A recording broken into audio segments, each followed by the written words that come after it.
पता है कि गांधारी के श्राप के चलते जैसे ही द्वारका नगरी डूबी, श्री कृष्ण ने भी अपना देह त्याग दिया।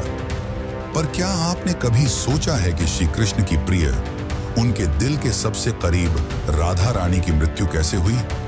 आखिर उनकी अंतिम इच्छा क्या थी और उन्होंने श्री कृष्ण से ऐसा क्या मांग डाला जो आज भी चर्चा का विषय है?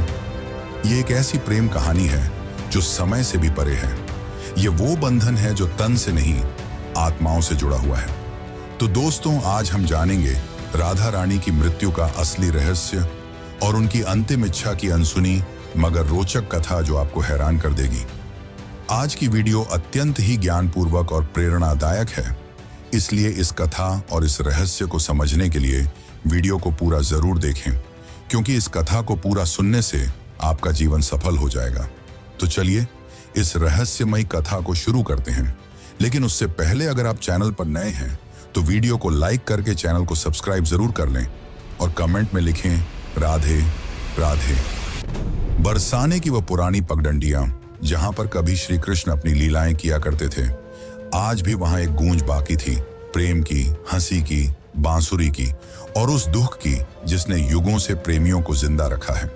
पर इस कहानी की शुरुआत न तो बरसाने की उन गलियों से होती है और न ही वृंदावन से। इस कथा की शुरुआत होती है एक कुंज से, जहां वृद्धा हो चुकी राधा अपने अंतिम समय की प्रतीक्षा कर रही थी। अब वो पुरानी वाली राधा नहीं रही, अब वो वृद्धा हो चुकी थी। उनका शरीर झुक चुका था, लेकिन आज भी उनका हृदय उसी किशोरी राधा का था जो केवल श्री कृष्ण के लिए धड़कता था। उनके चेहरे पर झुर्रियां आ चुकी थीं, लेकिन आज भी जब कोई बांसुरी बजाता तो उनके चेहरे पर रौनक आ जाती, एक हंसी सी छा जाती, मानो पुरानी यादें ताजा हो गई हों। कृष्ण जब मथुरा छोड़कर चले गए, तब उनके वियोग में राधा ने न तो किसी से विवाह किया और न ही कहीं आश्रय लिया। वे अकेली ही वृंदावन के एक एकांत कुंज में रहने लगी। उनका दिनचर्या हर दिन सामान्य रहता था। वे सूर्योदय के साथ उठती और यमुना के तट पर जाकर जल अर्पण करती, जिसके पश्चात वे वापस कुटिया में लौट जाती और दिन भर श्री कृष्ण के आने का इंतजार करती, मानो उन्हें पूरा विश्वास हो कि श्री कृष्ण एक दिन उनसे मिलने जरूर आएंगे। गांव वाले राधा को साध्वी समझते थे। उन्हें उनके बारे में कुछ नहीं पता था। वे नहीं जानते थे कि वह कौन है और कहां से आई हैं, पर सभी को यह बात पता थी कि वह जो भी हो, वह अपना सब कुछ केवल और केवल श्री कृष्ण को मानती है। एक दिन राधा अपने दैनिक दिनचर्या के तहत यमुना के तट पर जल अर्पण कर रही थी। तभी उन्होंने अचानक आसमान की ओर देखा।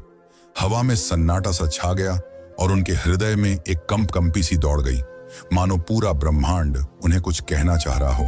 और उसी दिन शाम को वे अपनी कुटिया के बाहर तुलसी के पौधे के पास बैठ गईं और उन्हें प्रणाम करते हुए कहा कि अब मेरे जाने का समय आ गया है, पर मैं यूं ही नहीं जाऊंगी। मैं तब तक नहीं जाऊंगी जब तक स्वयं श्री कृष्ण मुझे विदा न कर दें। राधा ने कहा कि मैं अपना देह तभी त्यागूंगी जब श्री कृष्ण अपने साक्षात रूप में मेरे सामने आएंगे और प्रेम से मेरा नाम पुकारेंगे, राधे। उनकी यह इच्छा सुनकर गांव वाले चौंक गए और सोच में पड़ गए कि आखिर इतने बड़े राजा इस वृद्ध महिला से मिलने क्यों आएंगे। पर किसी ने भी राधा की भक्ति पर संदेह नहीं किया, क्योंकि उन्होंने जीवन भर सिर्फ प्रेम की परिभाषा को जिया था। उनके मन में श्री कृष्ण का अद्भुत प्रेम था और दूसरी तरफ द्वारका में बैठे श्री कृष्ण, जिनके पास सब कुछ था, पर फिर भी उनका दिल आज सूनापन झेल रहा था। कहते हैं ना कि सब कुछ पाकर भी आदमी के पास कुछ नहीं होता। आज श्री कृष्ण की हालत भी वैसी ही थी, लेकिन उन्हें अब अंदर से एक खिंचाव सा महसूस हो रहा था। उन्होंने अपनी आंखें बंद की और राधा की पुकार उनके कानों में गूंज पड़ी। इस पल श्री कृष्ण की आंखों में आंसू थे, पर हृदय में सुकून। उन्होंने तुरंत सब कुछ छोड़कर उसी पल एकांत कुंज की ओर प्रस्थान किया, जहां राधा रानी उनका इंतजार कर रही थी। जब श्री कृष्ण वहां पहुंचे तो राधा कुटिया के बाहर तुलसी के पेड़ के पास बैठी हुई थी। उनकी आंखें बंद थीं और वे ध्यान में लीन थीं। कृष्ण ने धीरे से कहा, राधे। यह शब्द सुनकर राधा की आंखें खुली और उनके चेहरे पर एक चमक छा गई। उनकी आंखों में वह प्रेम था जो न कहा जा सकता था और न ही छुपाया जा सकता था। राधा मुस्कुराई और श्री कृष्ण से कहा, प्रभु, अब मेरे जाने का समय आ गया है। अब मेरी आत्मा केवल विश्राम चाहती है। यह सुनकर श्री कृष्ण ने राधा का हाथ थाम लिया। अब राधा की सांसें धीरे धीरे धीमी होने लगी और उन्होंने वहीं तुलसी के पेड़ के नीचे अपने प्राण त्याग दिए। किंतु यह अंत नहीं था। इसी पल वह रहस्य ने जन्म लिया जिसे सुनकर आप चौंक जाएंगे। राधा की आत्मा को तो मोक्ष मिल गया, पर उनके आखिरी शब्द अब भी श्री कृष्ण के कानों में गूंज रहे थे। राधा ने अपने अंतिम पलों में कहा था, प्रभु, जब इस धरती से प्रेम का अर्थ मिटने लगेगा तब मैं फिर लौटूंगी। मुझे फिर जन्म लेना होगा, क्योंकि प्रेम जीवन का प्रमुख हिस्सा है और उसे मिटने नहीं दिया जा सकता। जहां राधा ने अपनी देह त्यागी थी, वहां एक नया पौधा उगाया जो तुलसी से भी अधिक उज्जवल था, मानो कोई स्वर्गीय पौधा हो। गांव के लोग उसे राधा वृक्ष के नाम से पुकारने लगे और वहां पूजा पाठ करने लगे। पर किसी को नहीं पता था कि उस पौधे के नीचे एक रहस्य पल रहा था। वह रहस्य था राधा के पुनर्जन्म का, जो आपको चकित कर देगा। कई युग बीतने के बाद जब प्रेम का मूल्य घटने लगा और लोग सिर्फ वासना में डूबने लगे, तब बरसाने से कुछ दूर एक साधारण किसान के घर में एक कन्या का जन्म हुआ। उसका नाम ललिता रखा गया। पर यह कोई साधारण कन्या नहीं थी। वह बिना किसी के सिखाए ही बांसुरी की मधुर धुन बजा लेती थी। उसकी बांसुरी की आवाज सुनते ही पेड़ों के पत्ते हिलने लगते और पक्षी झूम उठते। गांव के लोग कहने लगे कि यह कोई साधारण लड़की नहीं, बल्कि किसी देवी का अवतार है। वे कहते कि इसे देखकर राधा की याद आ जाती है। ललिता जब 7 साल की हुई तो एक दिन वह यमुना के किनारे बैठी थी। उसी वक्त एक संत वहां से गुजरे। उन्होंने ललिता को देखा और जब उसकी आंखों में झांका तो वे मंत्रमुग्ध हो गए। उन्होंने कहा, वही आंखें, वही चंचल मुस्कान, राधा तुम लौट आई। ललिता को अक्सर सपने में एक सुंदर श्याम वर्ण पुरुष दिखाई देता, जो कोई और नहीं बल्कि श्री कृष्ण ही थे। वे कुछ नहीं बोलते, बस बांसुरी बजाते रहते। उस बांसुरी की धुन ललिता के दिल को छू जाती। एक दिन ललिता ने अपनी मां से पूछा, मां, ये प्रेम क्या होता है? मां ने जवाब दिया, तू अभी बच्ची है, तुझे प्रेम का क्या पता। ललिता चुप हो गई, लेकिन उसकी आंखों में एक पुराना दर्द था, मानो उसने यह सवाल पहले भी किसी और जन्म में पूछा हो। जब ललिता 13 साल की हो गई तो एक दिन वह यमुना तट के पास बैठकर बांसुरी बजा रही थी कि तभी अचानक उसकी बांसुरी से अलग धुन निकलने लगी। वही धुन जो श्री कृष्ण उनके सपनों में आकर बजाया करते थे। अचानक वहां की जमीन थोड़ी सी फटी और एक मूर्ति सी दिखाई दी। ललिता ने उस मूर्ति को निकाला। वह मूर्ति एक स्त्री की थी जिसने बांसुरी पकड़ी हुई थी। जैसे ही ललिता ने उस मूर्ति को अपने हाथ में उठाया, उस मूर्ति से एक दिव्य आवाज निकली जिसने कहा, तुम लौट आई राधे। ललिता चौंक गई। आखिर यह कौन थी और क्यों उसका नाम राधे पुकारा जा रहा था? तो चलिए जानते अब आगे की कथा, जो और भी रोमांचक और रहस्यमयी है। लेकिन उससे पहले अगर वीडियो अच्छी लग रही हो तो इसे लाइक करके कमेंट में राधे कृष्ण जरूर लिखें। उस दिन के बाद ललिता का व्यवहार बदलता जा रहा था। अब वह गहराइयों में सोचने लगी थी। वो जानना चाहती थी कि वह कौन है और उसका जन्म क्यों हुआ है। आखिर क्यों उसे प्रेम और कृष्ण जैसे शब्द इतना आकर्षित करते हैं। उसी दौरान एक संत हिमालय से कई वर्षों की तपस्या कर बरसाने लौट रहे थे। जब उन्होंने ललिता को देखा तो वे स्तंभ रह गए। वह बोले, युगों पहले मैंने यही आंखें राधा की देखी थी। कन्या, तुम इस युग की नहीं हो। तुम्हारा जन्म किसी उद्देश्य से हुआ है। ललिता ने पूछा, कौन सा उद्देश्य? तब उस तपस्वी संत ने अपनी आंखें बंद कर जवाब दिया, अभी के युग में प्रेम केवल एक शब्द बनकर रह गया है। तुम्हें उसे फिर से जीवन बनाना है।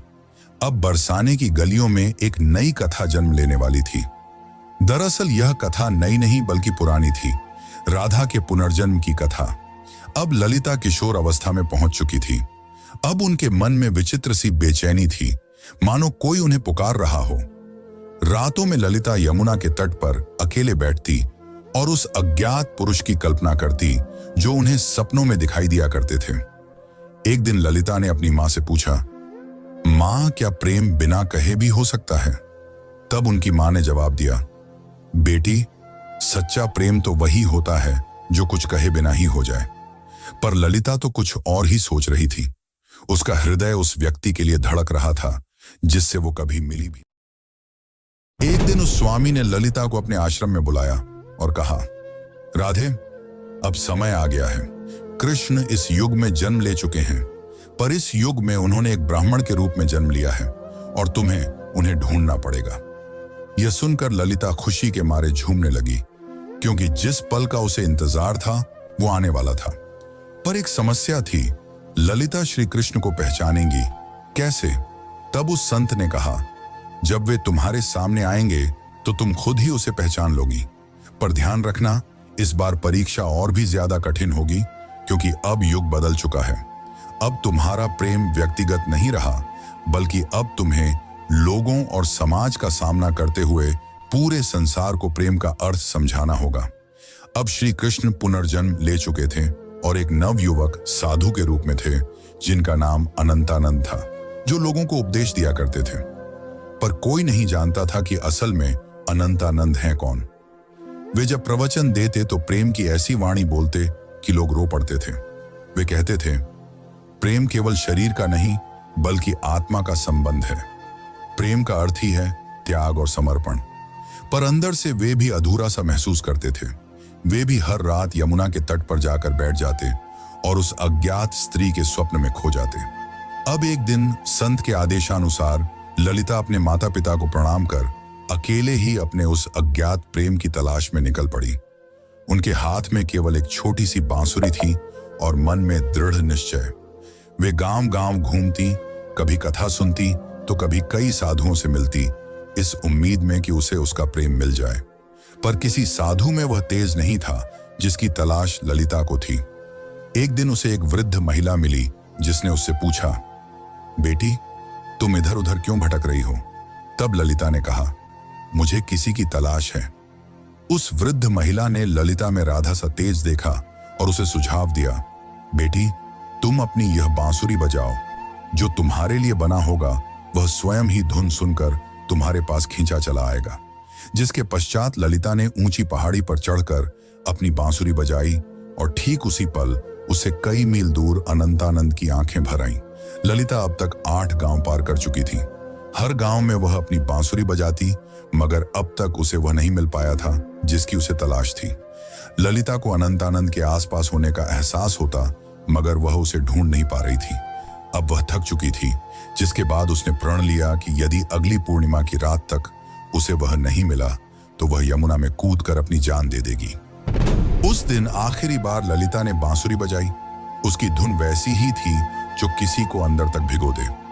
उसी पल हिमालय में बैठे अनंतानंद को वह ध्वनि सुनाई दी। उसे वह ध्वनि काफी प्रभावी लगी, मानो उसने कई वर्षों बाद वही ध्वनि सुनी हो जो उसे पुकार रही हो।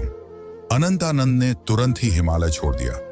ठीक उसी रात ललिता को फिर से स्वप्न आया, पर इस बार स्वप्न काफी अलग था। इस बार श्री कृष्ण और राधा यमुना के तट पर बैठे थे और राधा श्री कृष्ण से पूछ रही थी, प्रभु, क्या इस बार भी मेरी प्रेम कहानी अधूरी रह जाएगी? कृष्ण ने कहा, नहीं राधे, इस बार संसार को तुम्हारे प्रेम की पूर्णता दिखाई देगी। इतना कहते ही ललिता का स्वप्न टूट गया। ललिता के मन में एक नई उम्मीद जाग उठी थी। अब वह उस जगह पहुंची जहां अनंतानंद पहुंचने वाले थे, वृंदाधाम। यह कोई आम स्थान नहीं थी। कहते हैं कि इसी स्थान पर राधा ने कृष्ण को आखिरी बार देखा था और एक शिला को छूकर प्रण लिया था कि जब तक उसकी प्रेम कहानी पूर्ण नहीं हो जाती वह लौटती रहेगी। उस समय वृंदाधाम में एक कथा हो रही थी और उस कथा के वाचक कोई और नहीं बल्कि स्वयं अनंतानंद थे। ललिता बहुत दूर खड़ी थी और उनके चेहरे को भी नहीं पहचानती थी, परंतु उनकी वाणी में कुछ ऐसा था जिसने उसके हृदय को प्रभावित कर दिया। उस दिन अनंतानंद प्रेम की परिभाषा समझा रहे थे। प्रेम वह नहीं जो आपके पास होता है और आपके साथ जीता है। प्रेम तो वह है जो दूर होकर भी पास होता है। वे यह सब बता ही रहे थे कि उनकी आंखें ललिता से टकराईं। दोनों एक पल के लिए स्तंभ रह गए, मानो पूरी दुनिया ही रुक गई हो। अनंतानंद ने तुरंत ही प्रवचन छोड़ दिया और ललिता के पास दौड़े चले आए। तब ललिता ने अनंतानंद से धीरे से पूछा, क्या आज भी आपको मेरी आवाज सुनाई देती है? अनंतानंद ने उसकी आंखों में देखा और प्रेम से कहा, राधे, तुम आ गई। पल काफी मनमोहक था। पूरा संसार थमा हुआ था, लेकिन यह अंत नहीं था। असली कहानी तो अब शुरू होने वाली थी। अचानक मौसम खराब होने लगा और बादल काले पड़ गए। और तभी वहां एक साधु कुरंगनाथ प्रकट हुए, जो नहीं चाहते थे कि राधा और कृष्ण फिर से मिले, क्योंकि उसे ऐसा लगता था कि अगर राधा और कृष्ण फिर से मिल गए तो प्रेम को धर्म से ऊपर का स्थान मिल जाएगा, जो कि समाज की जड़ता को तोड़ डालेगा। कुरंगनाथ ने कहा, तुम्हारा प्रेम आज के युग के नियमों के विरुद्ध है। आज का समाज न तो इस प्रेम को समझेगा और न ही सहन कर पाएगा। तब अनंतानंद ने कहा, प्रेम समाज का मिलन नहीं बल्कि दो आत्माओं का मिलन है। तब कुरंगनाथ ने कहा, तो फिर अब तैयार हो जाओ अंतिम परीक्षा के लिए। कुरंगनाथ ने कहा कि यदि तुम्हारा प्रेम सच्चा है तो अगली पूर्णिमा की रात तक ललिता अपनी आंखों पर पट्टी बांध लेगी और वह बिना देखे और बिना सुने तुम्हें ढूंढ निकालेगी। यदि वह इसमें असफल हो जाती है तो दोनों को फिर से युगों युगों के लिए बिछड़ना होगा। अनंतानंद यह सुनकर मौन रह गए, पर ललिता ने बड़े ही प्रेम पूर्वक और शक्ति से कहा, मुझे आपकी यह शर्त मंजूर है। पूर्णिमा की रात पास आ रही थी। यह परीक्षा ललिता के लिए केवल एक शर्त नहीं थी, बल्कि उसके प्रेम और संयम की लड़ाई थी। वह खुद भी यह जानना चाहती थी कि क्या बिना देखे सिर्फ मन और आत्मा से प्रेम किया जा सकता है या नहीं। अब उसने अपने नेत्रों पर पट्टी बांध ली और कसम खाई कि वह अब किसी को नहीं देखेगी जब तक उसकी आत्मा उसे स्वयं श्री कृष्ण को न दिखा दे। लोगों ने जब उसे ऐसा करते देखा तो वे उसका मजाक उड़ाने लगे कि आजकल की कन्याओं को तो सिर्फ नाटक करना आता है। लेकिन कुछ ऐसे भी थे जिन्होंने उसके इस प्रयास की तारीफ की और उसे हिम्मत दी और बोले, हे राधे, तुम इस युग में जरूर प्रेम को जीत दिलाओगी। उधर दूसरी ओर अनंतानंद एक सुनसान गुफा में ध्यान मग्न बैठे थे। वे केवल एक ही शब्द दोहरा रहे थे, राधे। वे न कुछ खा रहे थे न पी रहे थे। उनके शिष्य इस दृश्य को देखकर घबरा गए और बोले, गुरुदेव, यदि ऐसे ही चलता रहा तो आप जीवित नहीं बचेंगे। तब अनंतानंद ने मुस्कुराते हुए उत्तर दिया, मेरे प्राण तो केवल राधे में बसते हैं। इतना कहकर उन्होंने अपने शिष्यों को आदेश दिया कि यदि ललिता उनके बारे में पूछे तो उसे न उनका चेहरा बताया जाए, न ही उस स्थान का पता दिया जाए जहां वे ध्यान कर रहे हैं। वे भी जानना चाहते थे कि क्या इस युग में भी राधा केवल अपनी आत्मा की पुकार से उन्हें ढूंढ पाएगी। इधर ललिता अपनी आंखों पर पट्टी बांधे गांव-गांव भटक रही थी। वह अनेक साधुओं से मिलती और पूछती, क्या आप अनंतानंद हैं? पर उसे कुछ हासिल नहीं हो रहा था। कुछ साधुओं ने तो यहां तक झूठ बोलने की कोशिश की कि मैं ही अनंतानंद हूं, पर ललिता का हृदय उन्हें पहचान जाता। उनकी आवाज में वह माधुर्य नहीं था, न ही वह तेज था जो केवल आत्मा से पहचाना जा सकता था। एक बार एक साधु उनके पास आया जिसमें गजब का तेज था और जिसकी वाणी अत्यंत मधुर थी। उसने ललिता से कहा, मैं ही अनंतानंद हूं।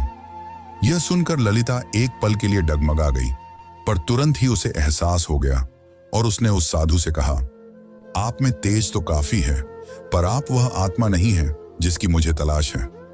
उसी क्षण उस साधु ने अपना भेष बदल लिया। दरअसल वह कुरंगनाथ ही था जिसने भ्रम फैलाने के लिए ऐसा किया था। अब कुरंगनाथ ने क्रोध में कहा, तू अब तक नहीं टूटी? आखिर किस प्रेम की बात करती है तू? इतना सुनकर ललिता ने कहा, मेरा प्रेम इस युग के बंधनों से मुक्त है, जिसे शब्दों में समझाना असंभव है। इतना सुनकर कुरंगनाथ वहां से चला गया। अब ललिता उस गुफा के पास पहुंच चुकी थी जहां अनंतानंद ध्यान मग्न थे। ललिता धीरे धीरे गुफा के अंदर गई और अंत में उसे वहां किसी के होने का आभास हुआ, जिससे दिव्य तेज निकल रहा था।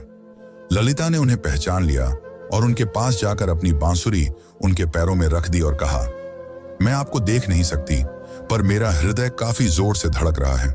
क्या आप वही हैं जिनकी मुझे तलाश है? अनंतानंद ने बांसुरी उठाई और उसे बजाया, वही धुन जो ललिता को यमुना तट और अपने सपनों में सुनाई देती थी। फिर अनंतानंद ने उसकी पट्टी खोली और कहा, राधे, इस बार भी तुमने मुझे तन से नहीं, केवल अपने मन और आत्मा से पहचान लिया। वे दोनों रो पड़े। उनकी आंखों में कई सालों की थकान थी जो अब मिट रही थी। तभी वहां एक साधु आए और उन्होंने कहा, राधा और कृष्ण, तुम्हारा प्रेम संपूर्ण तभी माना जाएगा जब यह समाज इसे स्वीकार करेगा। जब इस समाज के सामने तुम्हारा प्रेम सत्य और पवित्र सिद्ध हो जाएगा, तभी तुम्हारा मिलन सफल होगा। राधा ने कहा, प्रेम तो किसी समाज के बंधन से मुक्त होता है, उसे किसी के प्रमाण की जरूरत नहीं। लेकिन तभी अनंतानंद ने उसे समझाते हुए कहा, राधे, अब युग बदल गया है। अब यह समाज प्रेम की परिभाषा भूल चुका है। इतना कहकर अनंतानंद ने उस साधु से पूछा, आप ही बताइए कि हमें क्या करना होगा। उस साधु ने कहा, तुम्हें इस राज्य की राजसभा में सभी के सामने अपने प्रेम को स्वीकारना होगा। तुम्हें वहां राजा, पंडित और प्रजा सभी को यह बतलाना होगा कि एक ब्रह्मचर्य साधु और एक साध्वी भी प्रेम के बंधन में बंध कर धर्म के मार्ग पर चल सकते हैं। अगले दिन वे दोनों राजसभा में उपस्थित हुए। राजा ने कहा, हम यह क्या सुन रहे हैं कि एक साधु ने ब्रह्मचर्य को तोड़ा है। इतना सुनकर अनंतानंद ने उत्तर दिया, महाराज, मैंने कोई नियम नहीं तोड़ा, मैंने तो केवल अपने प्रेम को अपनाया है। तब अनंतानंद ने प्रेम को समझाते हुए कहा, प्रेम कोई काम वासना नहीं है, प्रेम तो आत्मा का मिलन है। जब आज से कई युग पहले राधा और कृष्ण ने प्रेम किया था, तब भी समाज ने यही कहा था, और जब वे जीवन भर समाज के कारण एक दूसरे से अलग रहे, फिर भी समाज चुप रहा। इतना कहते ही ललिता भी आगे बढ़कर बोली, मैंने केवल इन्हें तन से नहीं चाहा, बल्कि मन से भी चाहा है, और अपने प्रेम को साबित करने के लिए मैंने कड़ी परीक्षा भी दी है। और इसी दौरान ललिता ने कुरंगनाथ की वह कठिन परीक्षा के बारे में सबको बताया। इतना सुनकर राजा और सभा मौन रह गए। को राजा के फैसले का इंतजार था। राजा ने कहा, जब मैं छोटा था तब मेरी माँ मुझे राधा और कृष्ण की अमर प्रेम कहानी सुनाया करती थी, और जब मैं उनसे पूछता कि आखिर उन्होंने विवाह क्यों नहीं किया, तो मेरी माता चुप रह जाती। आज जाकर मुझे यह बात समझ में आ रही है कि विवाह तो समाज का नियम है, पर प्रेम आत्मा का। इसीलिए मैं इस प्रेम को स्वीकार करता हूं। तब से प्रेम की एक नई परिभाषा लिखी गई, और कई युगों पश्चात राधा और कृष्ण का मिलन फिर से संपूर्ण रूप से हो पाया।